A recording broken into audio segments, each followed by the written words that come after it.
find somebody who's been there, done that, a little bit older, a little bit wiser, because they're going to be that calming presence in your life. So when Hmm. something happens in your business or you have an idea, you're not sure what to do with it, you can bounce it off of them. They can guide you.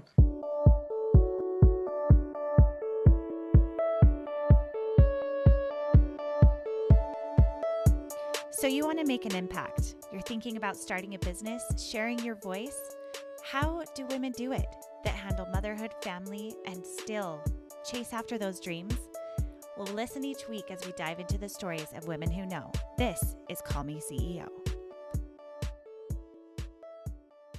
Welcome back, everyone, to Call Me CEO. This is Camille, your host, and here we celebrate women building businesses, particularly the strengths and the challenges that come when you are running a business as a mother.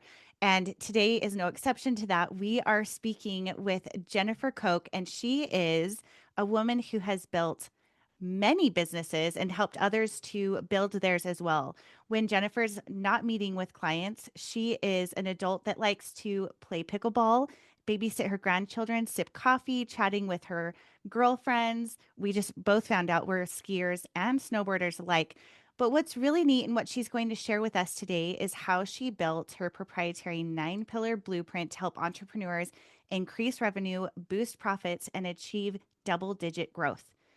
This is a big deal, but for us specifically as mothers, we wanted to talk about how this comes with the push and pull of being a busy mom. The same rules don't apply to everyone else. And so, how do you turn it around so that you can still feel like you're balancing without the burnout? So, we're going to talk about profit in a fun way today, ladies. Thank you so much, Jennifer, for being on the show today. Thank you for having me. I'm really excited to be here. Yeah, so tell our audience a little bit about you, where you live, and we talked about this a little bit before, but I'd love for them to get to know you a little bit. So I am in Grand Rapids, Michigan, and we were just talking about the lack of snow. We're recording this in January, Yeah. and we are in a season of lack of snow as well. But I'm a Michigander. I haven't always lived here, but have been here the last 27 years. And my story into entrepreneurship was a little, your pretty normal path. You grow up as a little girl, kind of following the path that what you're told. You go to school, do your thing, go to college, got a corporate job, and I loved my corporate job. And I was in corporate for about 10 years. And our oldest daughter at the time was 3. And back then, in order to move up the corporate ladder with who I was working for, you had to relocate. Mm. So my husband and I had moved 3 times in 6 years. And after the third move, I said to him, I don't want to keep doing this to our children. We had one daughter at the time, and to her and future children. It's not really fair to your career. This isn't for me. And, for some women it is, but for me, I just had this inkling, this nudge. And so I decided to become an entrepreneur. Had no idea what was involved with entrepreneurship. I thought, oh, I got this. I'm in sales and marketing, no problem. So I found a franchise called Cookies by Design. And we moved back to Grand Rapids, Michigan. We were living in Chicago at the time. And I bought into this franchise and I started my first business in August 17th. And 2 days later, delivered my second daughter. Wow. When I was making the plans to open this business, I didn't know I was pregnant, found out I was pregnant, thought, no problem. We'll be open in June. We'll have all this. I had no idea what I was getting into. I had no idea how long it was going to take to build out a bakery. And we were a full-on bakery. So that was how I got started in entrepreneurship. And it was ridiculous. My husband picked me up from the hospital with cookie bouquets in the back of the car that we had to deliver on our way home. I got up the next morning with my baby girl and went into work because I had to build a business. I had loans. I had 2 new employees. So there we were, her and I together. She was in the little baby carrier in front of me, and that's how I got started. Thankfully, the grace of God and everything else, I managed and owned that business for 20 years, Wow. which only 1 out of 10 people survive that long. And I didn't realize that at the time because I think at the time I was too tired to do anything different. I just kept grinding and just kept, let's just go. We're going to make this happen. But reflecting back on that, that was quite an accomplishment. And so many things that I loved about it. I have 3 children. So I was building a business and building a family at the same time. And I ended up selling it in the fall of 2018. which I mentored my manager. She bought it from me, which was such a legacy to my family to build a Mhm. business that you can turn around and sell someday. And now I am a business consultant and I love working with women entrepreneurs who are building businesses and building families. And I focus on all the mistakes I made so that I can help you not make those mistakes. And I focus on profit because revenue is a fun number, but profit is what you take home every month. Yeah. So let's talk a little bit about that with you having these babies, building this business. What was the most challenging thing about keeping it going when you had so many demands thrown at you? Especially, I mean, you were right in the thick of it. You had just had that baby. So, what was it? How did you keep going when the hard hit? Because I'm sure there are many, many stories you could share. Oh yeah, I mean we could be here for hours with all the ups and downs of entrepreneurship. That's a big question, right? Because during those 20 years I weathered a lot of different things. But I think what keeps you going, you have to start with your why. And I know that's a common thing that we hear. It starts with why. An author, Simon Sinek, Mhm. he quoted it. But it's true because when you are an entrepreneur, you don't have a boss. You don't have anybody telling you what to do. You are creating the system as you go. You are creating and building as you go. And you're also building a home. So not only are you domestic engineer at your own home, and then you're also founder, owner, operator in your business. So in essence, you're building two different things. And you have to be so firm in why you're doing this. And after I started the business, I was about 12 weeks in and I broke down. I at that up until that point I was on autopilot. I was nursing, changing diapers, burping, making cookies, delivering cookies, repeat. It was just a crazy time. I didn't have time to do anything else. Well, about 12 weeks in, I can remember coming home and the only place I could find quiet in my home was in the bathroom. I went Yeah. into the bathroom, locked the door, curled up in a ball and just cried. And I was exhausted. I didn't have a maternity leave. I was just, I had nothing left in the tank. And I remember after I had my pity party, I thought, okay, well, I can go back to corporate. I'm, very marketable. I can go get a job. I can go back, but I had to go back to my why. If I'd go back to corporate, I was going to go back to the long days, the 50-hour weeks, the relocation, and I didn't want that for my family. So that was my first pivotal moment of how do you keep going? And then along the way, lots of things, lots of wins, lots of pitfalls. And what I learned next is it's really about the who's. We talk about it takes a village, right? You hear that phrase a lot for Yeah. raising children. Well, it takes a village in your business too. Hmm. But for some reason, as entrepreneurs, I don't know if it's a little bit of pride or a little bit of stubbornness, we get this thing where somebody will say, well, how's business? And we'll be like, oh, it's great. Our voice goes up a couple octaves. Oh, no, everything's great. Everything's fine. We have to quit acting like it's all good because we know there's good days and we know there's hard days. And you need people in your corner and you need strategic people in your corner. Yeah, I agree with that. I mean, building a team and knowing that you're not the best at doing every single piece of the business is key for success, I think. What was a pivotal hire or adjustment you made that really helped you to flourish in your business? Well, the funny thing about my business is I started a bakery and I really didn't enjoy baking. So I immediately hired people that could do the product work, Hmm. and that gave me the freedom to do what I was good at, and that was sales and marketing. And so I immediately went after corporate orders because that was reoccurring revenue that would keep coming back in my doors. Mm. So that was really key for me. But as far as who I surrounded myself with, it wasn't just people I hired. I think successful businesses and how I got to 20 years is I created my own personal board of directors. Mm. Nonprofits have board of directors that they run their ideas by. They bounce everything off of. Well, as an entrepreneur, it's lonely at the top. And my husband is my biggest cheerleader, but he's not an entrepreneur. So he can't always help. He doesn't always get it. Hmm. My girlfriends, my biggest fans, they'll go have a glass of wine with me any night of the week, but they're not entrepreneurs. So you need people in your camp that are not inside your business, but are going to help mentor you, they're going to help advise you, or they're just going to let you vent. So I call it my Fab Five, and they're these personal board of directors that each entrepreneur needs. And I can take you quickly through them if you'd like. Yeah, I would love that. And also I'm curious, are you each other's board or are they just your board? Or are It you doing this for depends. each other as like a networking type situation? Yes and no. Yes, absolutely. Because you want to deepen those relationships, but it really just depends. So I feel like the people that you need in your life are somebody in your industry. Hmm. And it's funny because years ago, when we started businesses, it was a very competitive environment. I can remember I started a cupcake brand in 2008. I was 10 years into my cookie brand, and I ended up starting a cupcake brand that I ended up franchising. And I can remember when we were building out that cupcake brand, I was very secretive. I was spying what the other cupcake companies were doing in the area. Well, those days are gone. We are now collaborative. We are all about you have to be collaborative.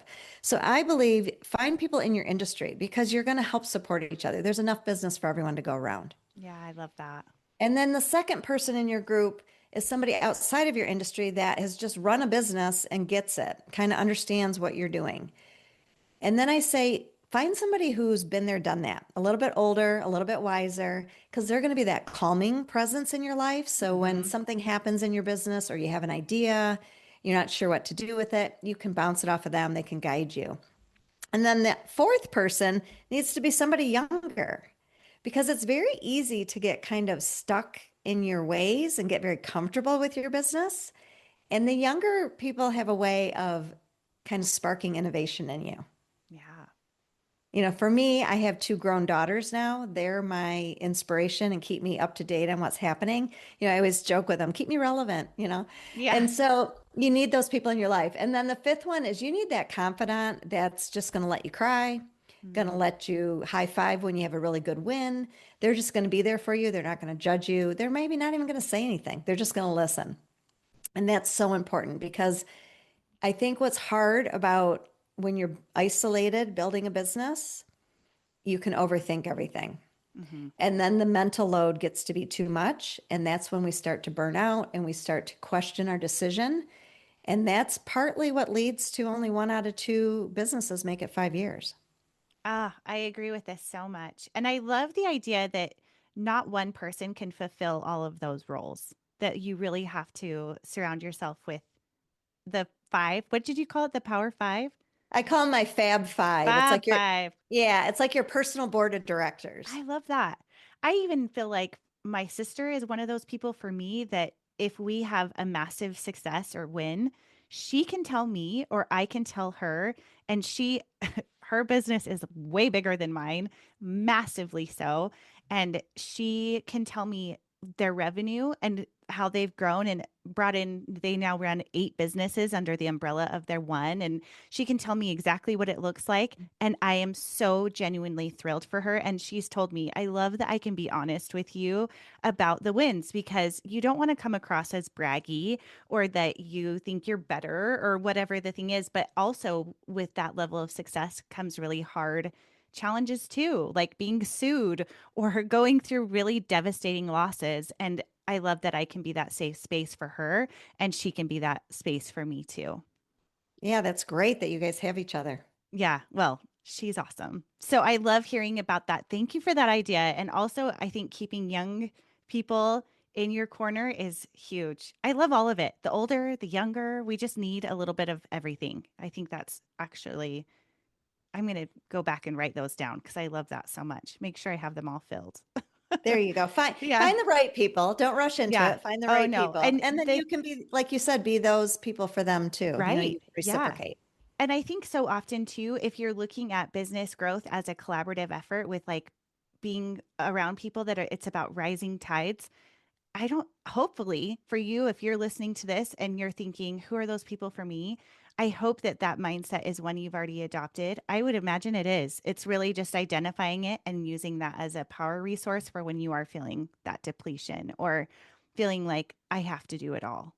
Exactly. I say community isn't a luxury in business, it's a strategy. Hmm. And you need your community. Just like we Yeah. do at home, raising our children and all of that at home as well. Yes, I agree. It's interesting. The next question I was actually going to ask you is about how only 10% of business owners can successfully sell their businesses. And what do you think goes wrong when trying to build something that lasts? And would you say that that's the answer to that, or would you say something different? I mean, there's a lot of elements. One of the main reasons that businesses struggle is cash flow. Hmm. And it's very easy to get caught up in revenue and caught up in our sales process. And especially for women, I see this a lot. So I work with service-based entrepreneurs. And a lot of these women might be pricing their time, pricing their service. And we struggle with that because Yeah. we're heart centered, we're givers, we're fixers. We just want to help, we're people pleasers. Well, at the end of the day, a business that's making good money is going to go on to do great things.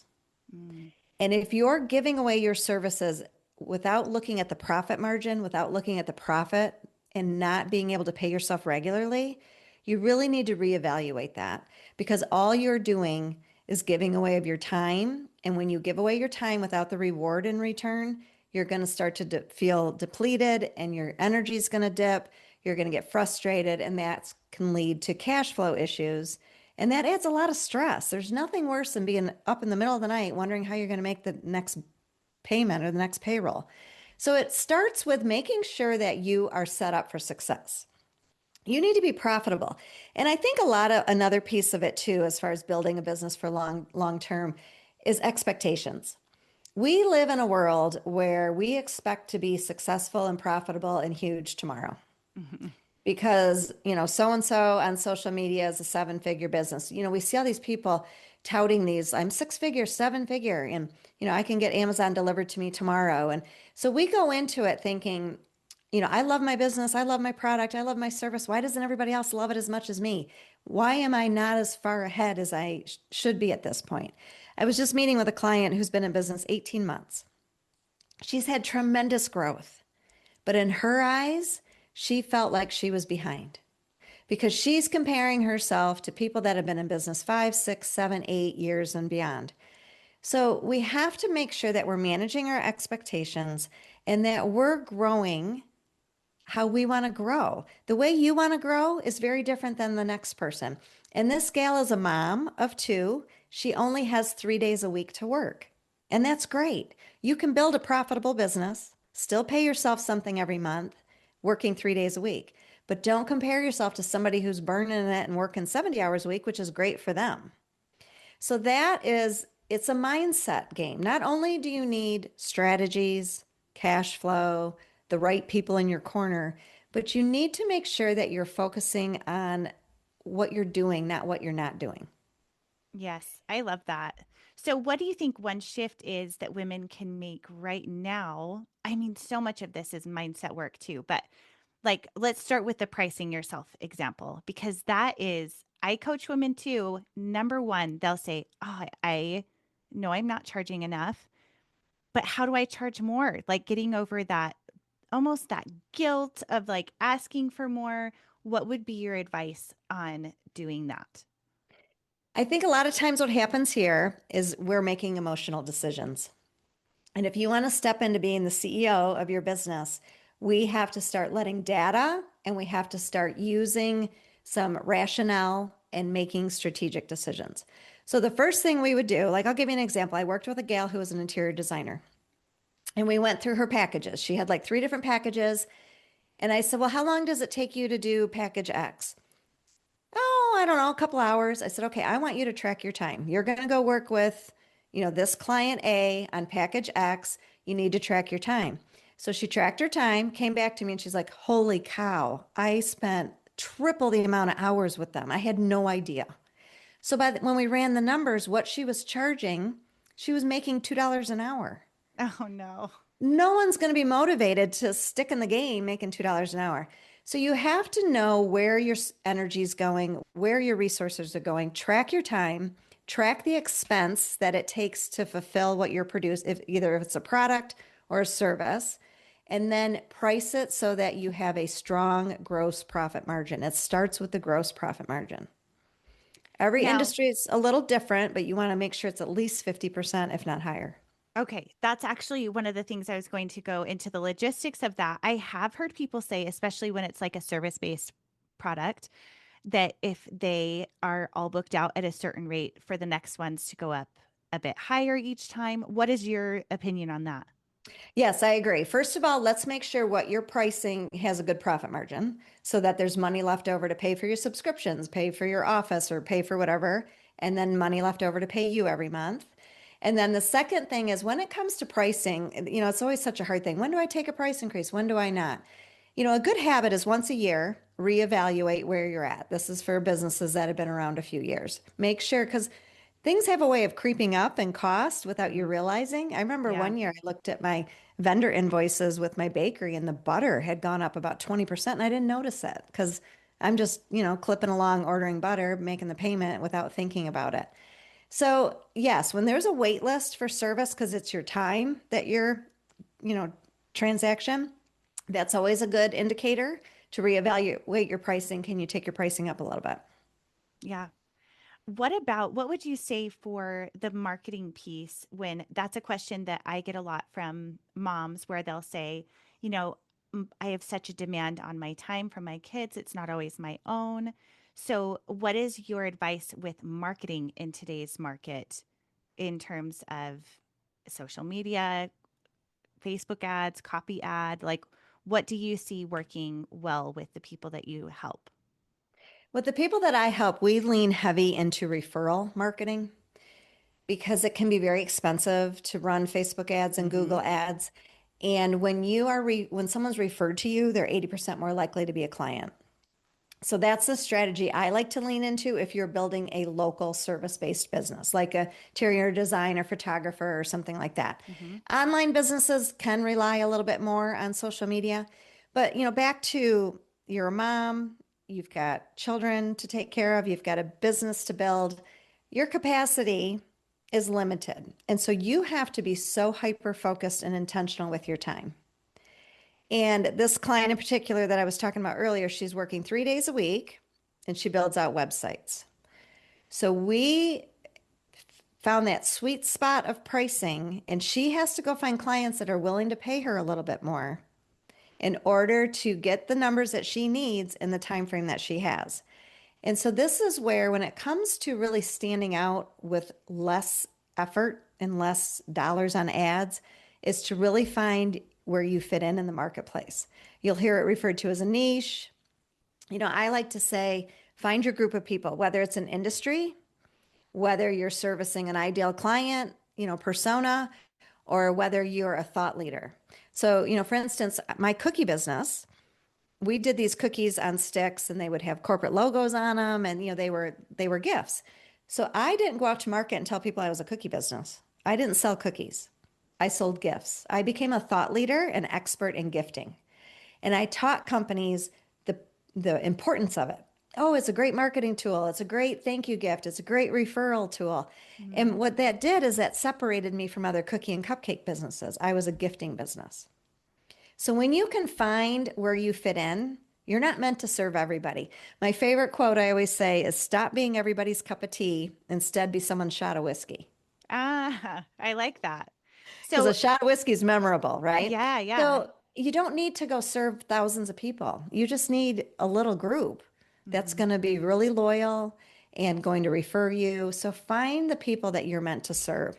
There's so much clarity that comes out of that. You save time, you save money on Facebook ads, you save a lot of time on creating your marketing because you know specifically what to say and who to service.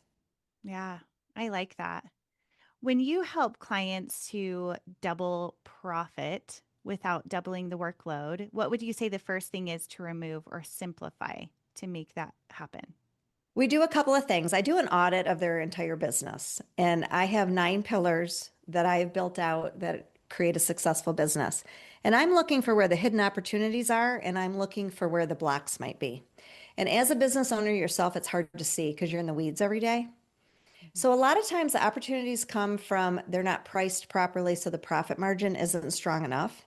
And not all the answer is always a price increase. I worked with a gal who made her own soap and her own lotions. She had 72 product SKUs. Wow. We reduced it to 16 and her sales and profit went way up.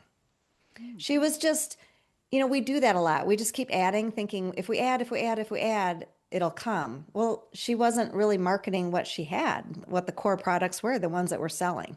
So sometimes removing things can also help you grow.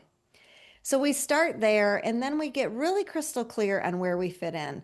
We live in a world where more businesses are starting. It's very easy to start a business.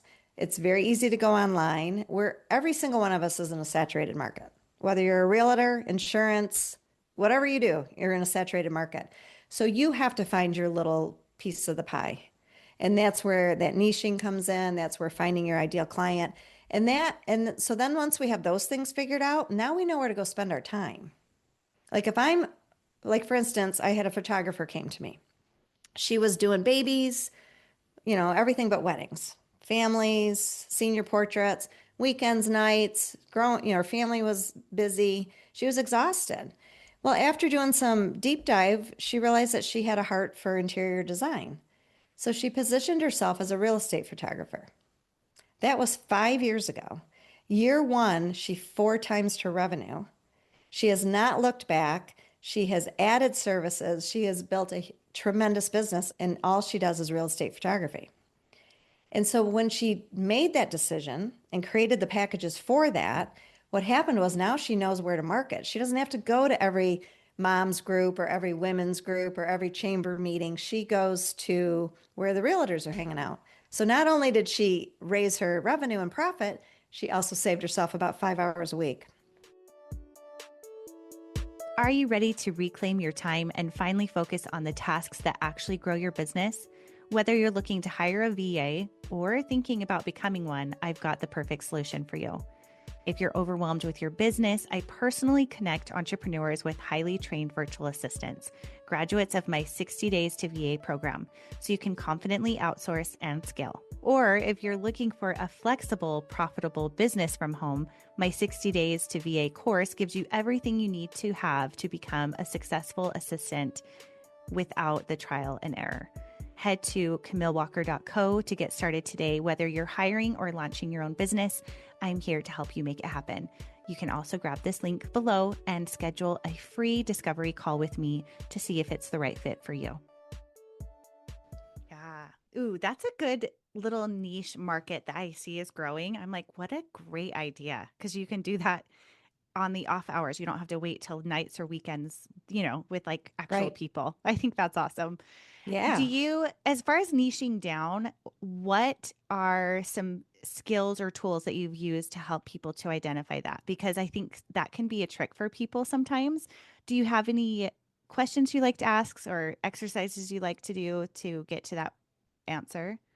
Yeah. Well, first of all, there's a lot of fear around it. Mm-hmm. And Yeah. I will tell you, every single business owner that I've worked with, they're scared to death when we first get started because they're afraid that they're going to alienate people. Mm-hmm. It feels counterintuitive. Like if I talk to less people, how am I going to grow my business? I just want to help everybody. We have that mindset. So we have to give ourselves 90 days to try it out. You have to tell yourself, I'm going to trust this process. I'm going to give myself 90 days to 6 months to test it in the marketplace to see if this sticks. I'm not asking you to go change all your website and change everything and, just be single focused as far as that's all I'm going to do. So the first thing we do, I do have like an ideal client questionnaire where you really want to get into the mindset of your ideal client. You want to know what their pain points are, what excites them, why you have to figure out why they'd spend money with you. There has to be a reason they would spend money with you. And then the second piece is we're going to use data. Use who have been your last 10 clients, who spent the most, what did they pay for, what did you like about them, what were the clients that drained you. So we're just trying to look for behaviors and look for maybe different elements of that client that you enjoyed. And then we put it into the three buckets, either a specific industry, like the example, the photographer went for real estate.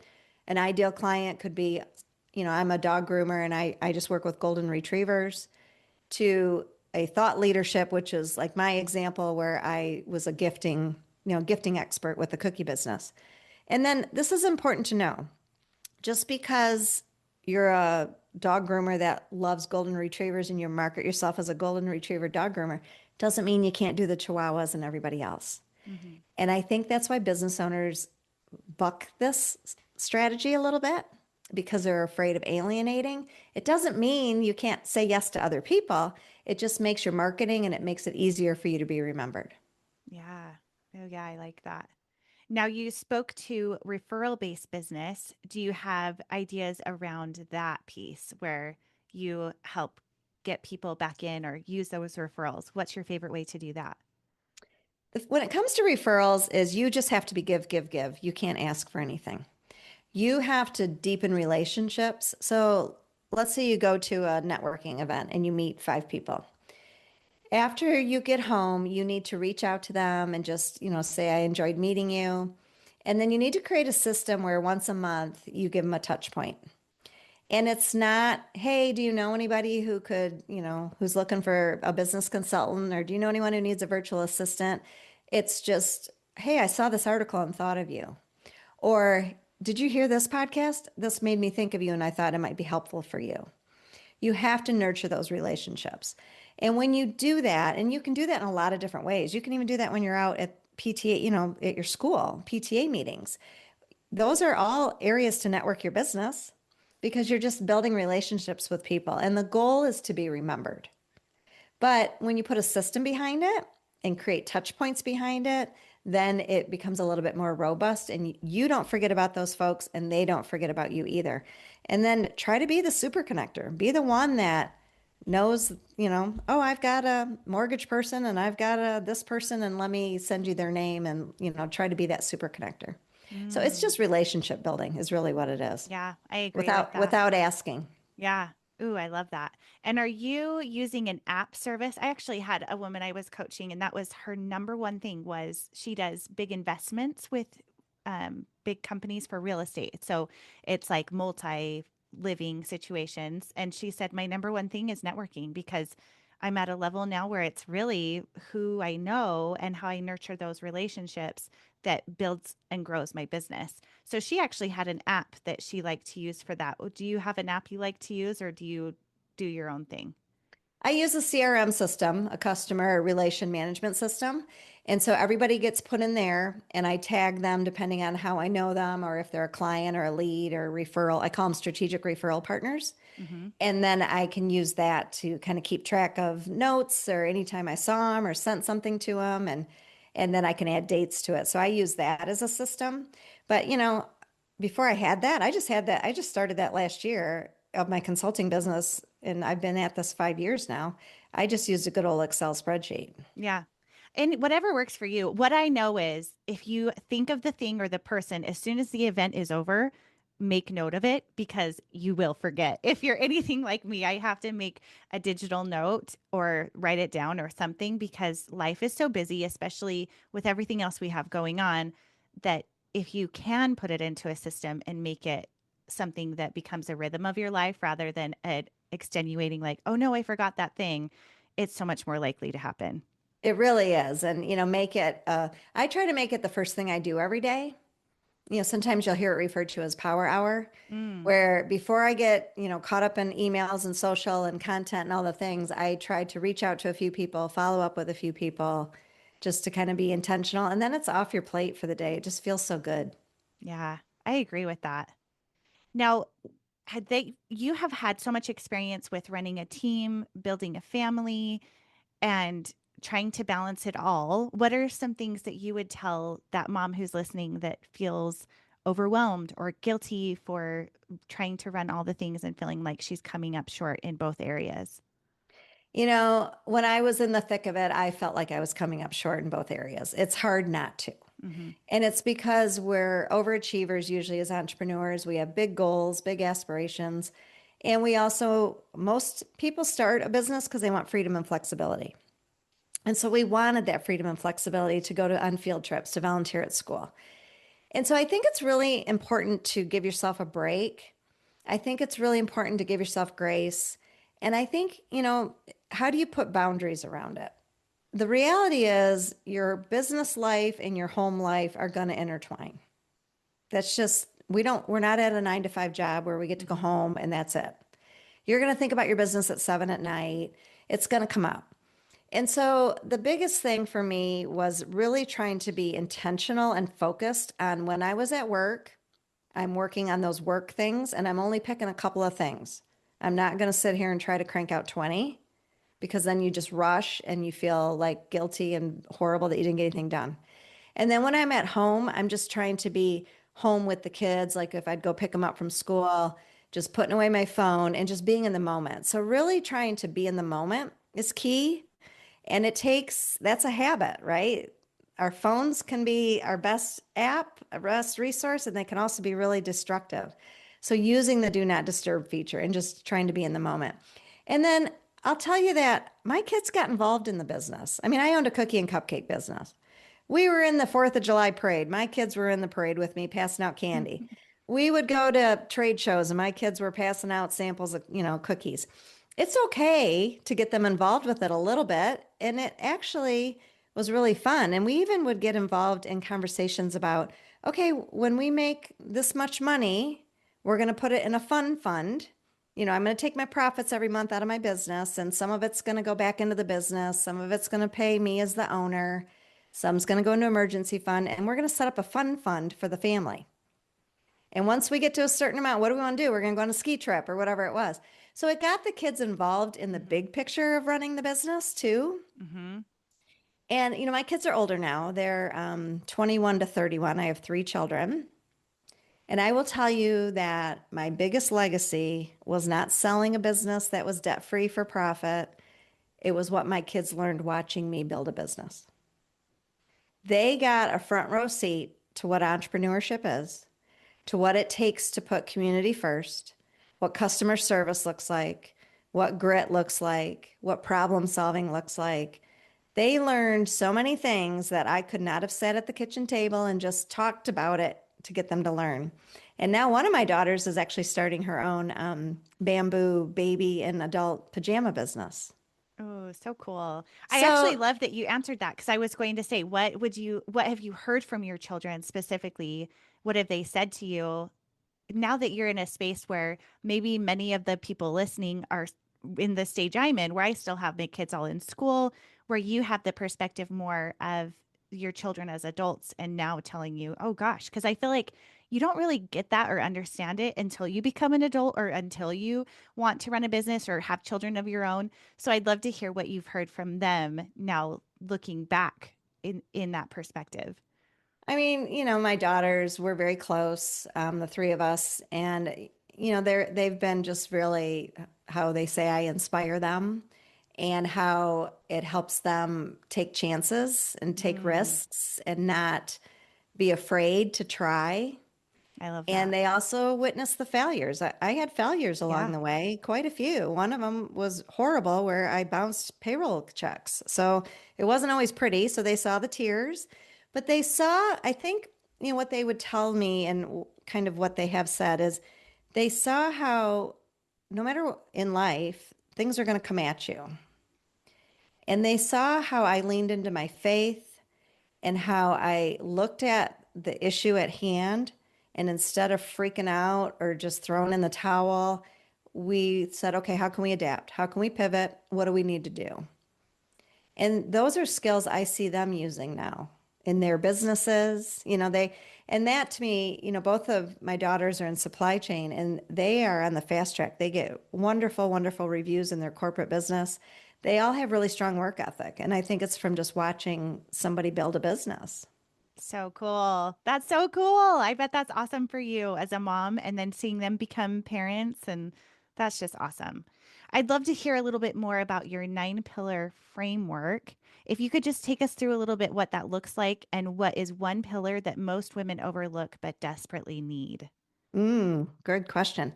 So the 9 pillars came from 20 years of being in the trenches. And what I've learned is that just like when you build a house, you need a strong foundation. And a lot of us tend to just kind of go for the shiny object, or we get excited about one piece of our business, and that's natural. And the other thing is we're not good at all 9 pillars, and we're not meant to be. And when you're building a business by yourself, what happens is you focus on the pillars you want to focus on. Mhm. and you ignore the ones that you don't want to work on.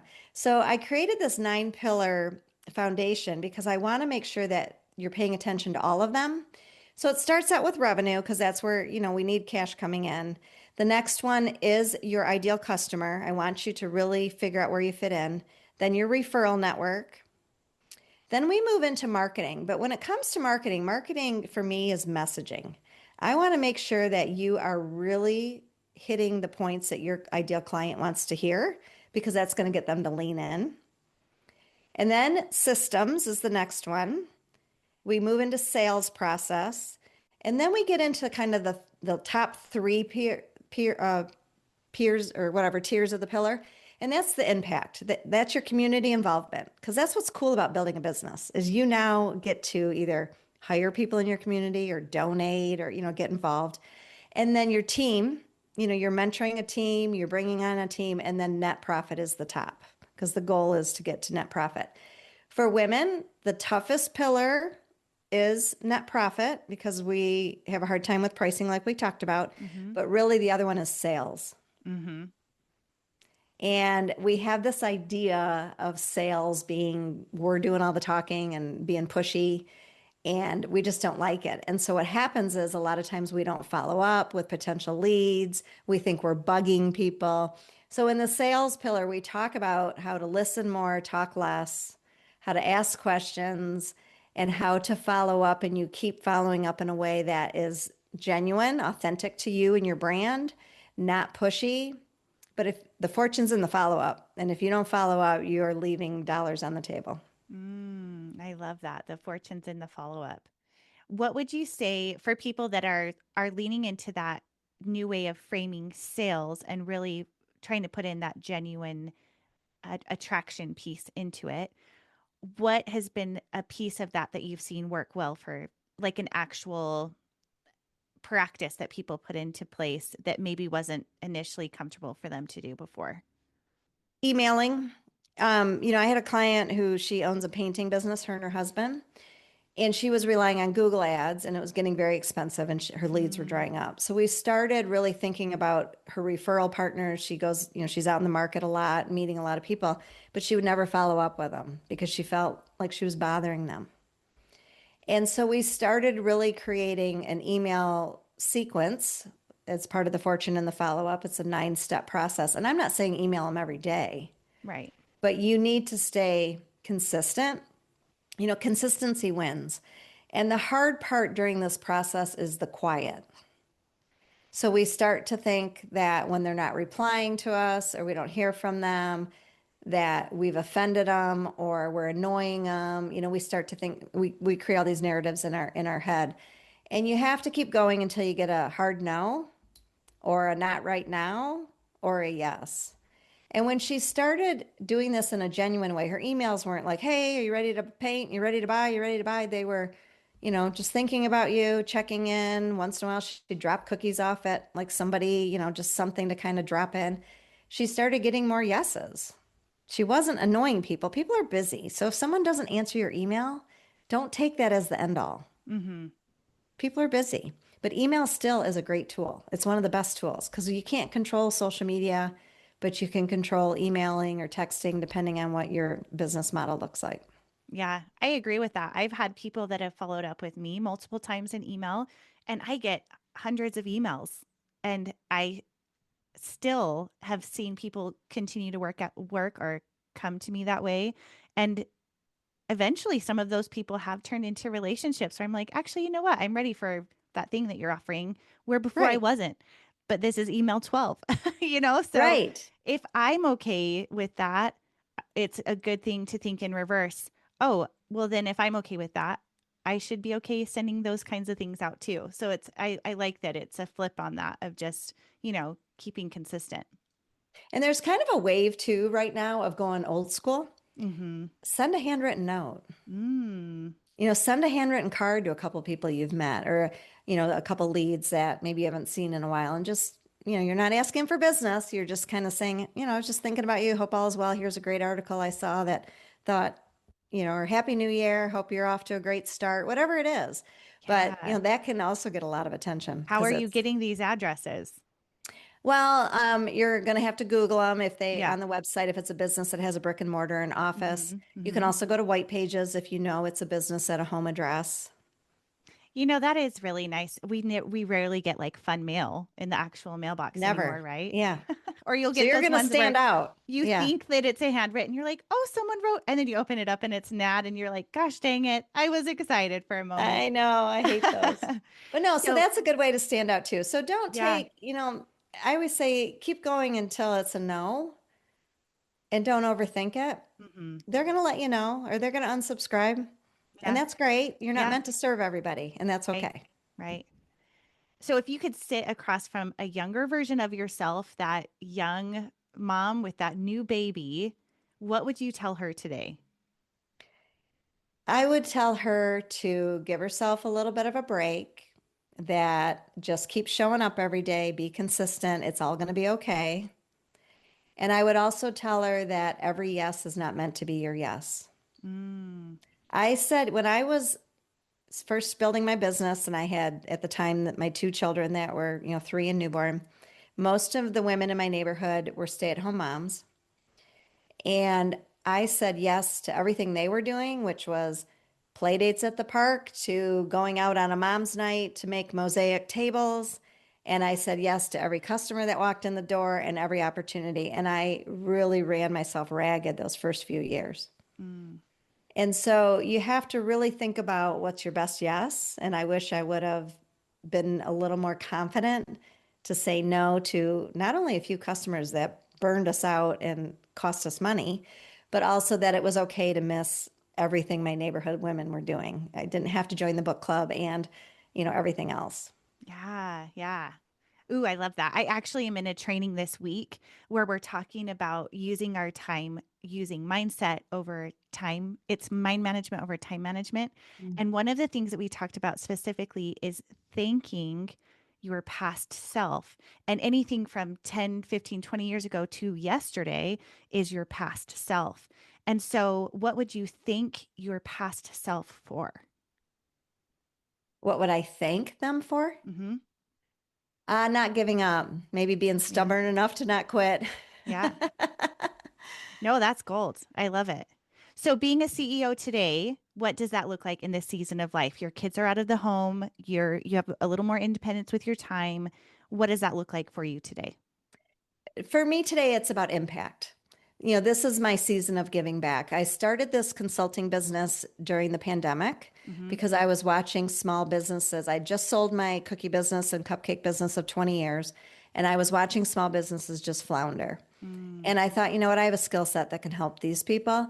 So I started it 5 years ago, and I'm in a season of impact, of giving back. And that means giving back to every client. That means speaking. That means, I have my own podcast, just trying to help like your listeners, people just do it a little bit smoother than I did it, like learn from what I did.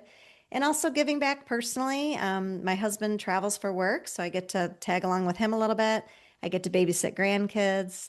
I get to have time playing pickleball and going to the lake. And so, I this is my encore career. I could do this forever because I have found a way to really create a nice work week that's not stressing me out, but also I really just enjoy giving back. yeah. Well, it's been a pleasure interviewing you. I love everything that you've had to share. Please tell our audience where they can connect with you and learn more about you. So thank you so much. Nextwavebusinesscoaching.com. And I do have a free resource, three areas to boost your profits. So I can send you the link to that as well. And I'm also on LinkedIn, Jennifer Koch, K-O-K. Awesome. Well, Jennifer, thank you. Thank you. And to everyone who is listening, thank you for being here. If you found this episode helpful, please make sure to subscribe and share with a friend. Be one of those Power Five for each other. And thank you so much for being here. Hey, CEOs, thank you so much for spending your time with me. If you found this episode inspiring or helpful, please let me know in a comment and a 5-star review. You could have the chance of being a featured review on an upcoming episode. Continue the conversation on Instagram at Call Me CEO Podcast. And remember, you are the boss.